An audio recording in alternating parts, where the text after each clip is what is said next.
لاباط فويتي بمقادير مضبوطه سهله ومتوفره في اي منزل. ما يمكنش ما تصدقش معكم من اول تجربه. اسمعوا لي هاد التقرميشه ديالها، تابعوني وغادي تعرفوا السر ديال هاد العجينه.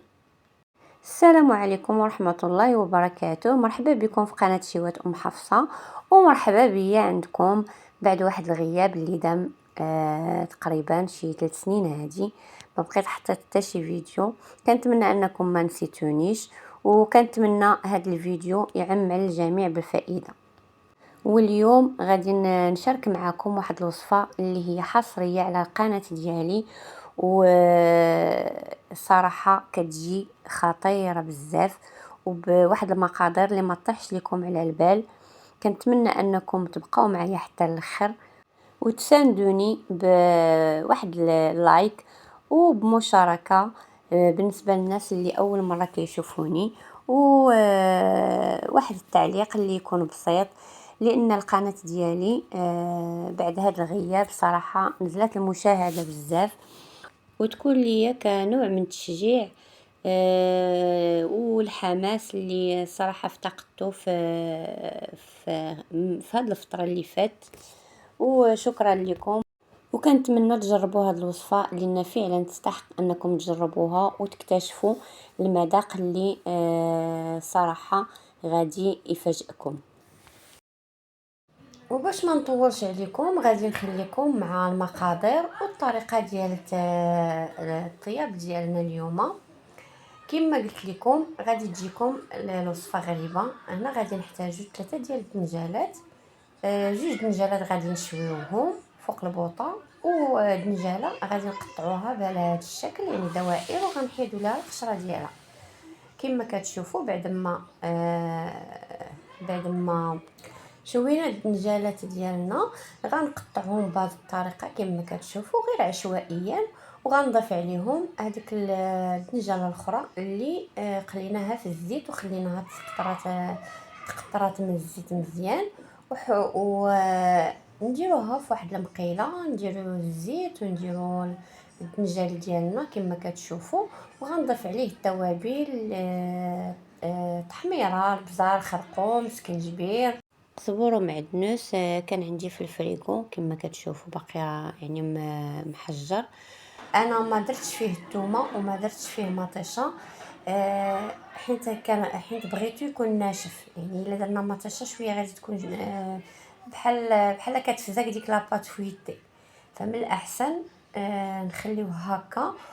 وكاضافه اخيره زدت واحد شويه ديال السودانيه اولا الشونيه بالنسبه للناس اللي كيبيعوا الحار. وبعد ما كيطيب لينا داك الزعلوك ديالنا كناخذ واحد 5 اولا 6 ديال الفرماجات، فرماج مثلث، نضيفهم عليه، وكنضيف واحد البواطه ديال الثوم اولا 2 بواطات، دائما الكميه على حسب الافراد ديال الاسره، اولا الا كانت عندكم شي عراضه. كما كتشوفوا القوام ديال الحشوه خاصو يكون بهذا يعني هذا القوام. بالنسبه لاباط فويتي يعني ديال انا مصايبه غير في الدار، صراحه كتجي زوينه اقتصاديه، و يعني كتصدق لينا من اول استعمال. اول مره كنصايبوها فهي كتصدق معانا. بالنسبه لهاد لاباط فويتي انا راه غادي نحط لكم واحد الفيديو مورا هاد الفيديو ان شاء الله، يعني الطريقه والمقادير والطريقه كيف كتخدموها، راه كتخدموها وكتخدموا بها في نفس الوقت، يعني ما كتخليوها لا كتسارح ولا حتى شي حاجه. ما كت يعني ما كت كيف ما كتعجنوها كتبداو تخدموا بها الحشوه ديالكم، سواء مالحه او لا حلوه. يعني هذه كتليق ليهم بجوج، لان خدمناها يعني بطريقه اللي هي احترافيه. كما شفتوا معايا يعني طلقت لاباط ديالي قسمتها على 2 باش نتحكم فيها، وكنقطعها على هذا الشكل، اولا نتوما يعني كتخدموها بالشكل اللي بغيتو، دوائر اولا مستطيل اولا مربع على حسب نتوما كيف ما بغيتو الشكل ديالكم. وكناخدو يعني الحشوه ديالنا كما كتشوفوا. راني ما كنعمرش المعلقه، خدامه يعني بمعلقه غير صغيره وما كنعمرهاش، لان ملي كتدخل الفران كتنفخ لينا ديك لاباط فويتي، وبالتالي يعني تقدر ترتق يعني تخرج لينا الحشوه من الجناب كما شفتوا معايا. يعني كان الطريقه راها ساهله، وباش غادي تعجبكم يعني هاد الشهيوه ما فيها لا تماره، ما فيهاش الخدمه بزاف. وكنعمروا يعني المربعات ديالنا حتى كنساليوهم، و كما قلت لكم يعني نحاولوا اننا ما نكثروش الحشوه بزاف، ونبقاو نجمعوا يعني النص الخاوي على النص العامر كما كتشوفوا بهذه الطريقه هذه، او لا باي طريقه نتوما يعني تجيكم سهله. فهذه انا بالنسبه لي هي اسهل طريقه انني نجمع قنت على قنت كما كتشوفوا.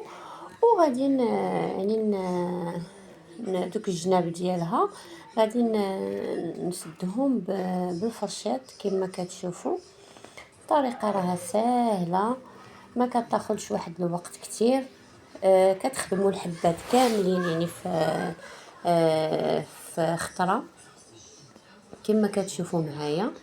يعني العجينه ديالي راها عطاني الطوع، وغادي ندهنهم بعد ما درتهم في اللاطه ديالي. كنفرشوا ليهم يعني ورق الطبخ الا كان متوفر، وانا ما احتاجيتوش لان اللاطه ما كتلصقش. وغادي ندهنوهم بالبيض، صفار البيض. كنزيد عليه هنايا واحد شويه ديال الصوجه باش كيجي واحد اللوين زوين، وكنزينوهم ببذور الخشخاش اولا البافون اولا اي حاجه متوفره عندك من الحبوب كما كتشوفوا، كتعطيهم واحد المنظر زوين. انا صيفطتهم للفران ديال الزنقه، كيعطي واحد اللوين موحد كما كتشوفوا، يعطي واحد القرمشه زوينه. كما كتشوفوا كتنفخ هذيك لاباط فويتي، وفي نفس الوقت يعني كتبقى الداخل ديالها يعني ما معجن ما حتى شي حاجه، بواحد القرمشه اللي هي رائعه كما كتشوفوا.